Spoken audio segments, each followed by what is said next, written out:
Hi everybody, my name is Victoria Wright and I'm a medical herbalist and health coach at The Living Herb.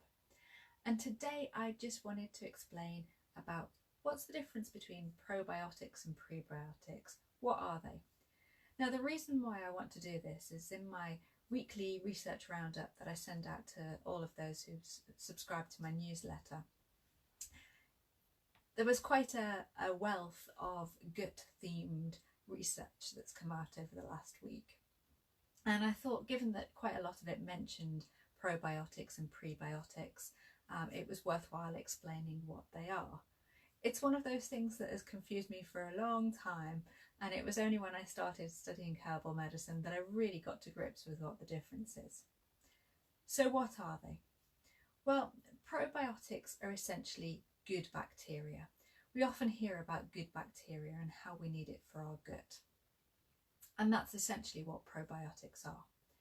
So you can find these good bacteria in foods, particularly such as live yogurt and fermented foods like sauerkraut and miso. Some soft ripe cheeses also include it. But you can also buy supplements, so you can buy live bacteria that you can take. If you're interested in that kind of thing, then it's always good to look out for live bacteria, because again, you need them to be alive in order for them to live in your gut. And you also want a diverse mix as well. So really it's better to get good bacteria from your diet, so by including things like live yogurt and fermented foods in it. Now prebiotics, on the other hand, are essentially the food for the bacteria. So when we eat food, if we eat a high fibrous diet, quite a lot of the fibre, you may have heard the term roughage, we can't break down in the human body. But the bacteria, particularly good bacteria in our gut, can break it down. And what we're essentially doing is eating food for the bacteria in our gut to feed it and keep it healthy. Now, foods such as asparagus, bananas, legumes are really good sources of food for the bacteria in our gut.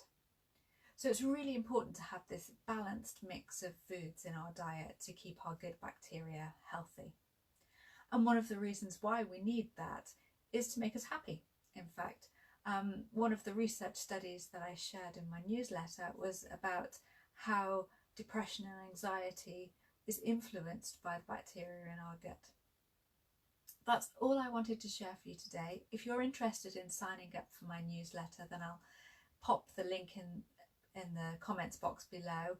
I don't send any spam. It is just a weekly research roundup of all the latest interesting research that's out there. And I hope you enjoy reading it. Have a lovely weekend. Bye.